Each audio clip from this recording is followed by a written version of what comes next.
तर आता रावेर लोकसभेत सून आणि सासऱ्यांमध्ये सामना रंगण्याची चिन्ह आहेत.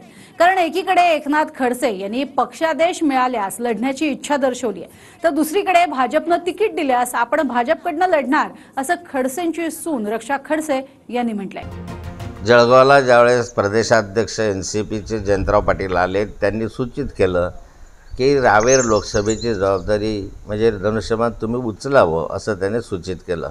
मी लोकसभा निवडणूक लढवण्यासाठी फारसा उत्सुक नाही आहे, परंतु पक्षाने आदेश दिल्यास मी नाकारणारही नाही आहे. पक्षाने जर मला परत संधी दिली तर नक्कीच ह्या संधीचं सोनं करायचा प्रयत्न माझ्याकडनं 100% राहतील. रावेरची जागा ही नेहमी सातत्याने आत्तापर्यंत जर आपण मागचा इतिहास बघितला असेल तर भारतीय जनता पार्टीच ही जागा जिंकत आलेली आहे आणि मला पूर्ण विश्वास आहे की भविष्यात सुद्धा ही जागा भारतीय जनता पार्टीच आम्ही जिंकू. म्हणजे सासून आणि सासऱ्यांची लढाई होऊ शकता का? शेवटचा प्रश्न. आमचे पक्षश्रेष्ठी आहे ते ठरवतील की भारतीय जनता पार्टीकडनं कोणाला उमेदवारी द्यायची.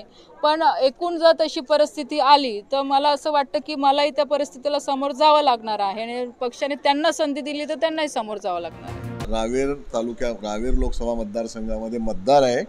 प्रत्येक गावागावामध्ये काँग्रेस ही या ठिकाणी आहे आणि त्यामुळे त्यांनी किती दावे केले तरी ही जागा काँग्रेसच लढणार आहे. जयंत पाटील साहेबांनी काय घेतलं की बुवा आता जळगाव जिल्ह्यातल्या लोकसभेचं धनुष्यबाण तुम्ही उचलावं, म्हणजे रावेर लोकसभेमध्ये काँग्रेसला एकनाथ खडसे साहेबांनी मदत करावी. ते काही म्हटले असतील तरी आमचा आग्रह राहणार आहे, ही जागा काँग्रेसची आहे आणि काँग्रेसला मिळाली पाहिजे. हा पूर्णपणे आघाडीमध्ये सुद्धा आग्रह राहील आणि आम्ही निश्चितपणे ती लढवण्याच्या दृष्टीनं प्रयत्नशील आहोत. ते काही म्हटले असतील तरी आमचा आग्रह राहणार आहे, ही जागा काँग्रेसची आहे आणि काँग्रेसला मिळाली पाहिजे.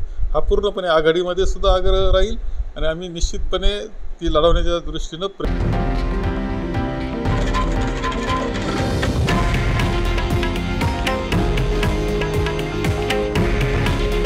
हे आहे देशातील नंबर 1 न्यूज नेटवर्क आणि आपण पाहत आहात TV9 मराठी. काळजी तुमची, हित महाराष्ट्राचं.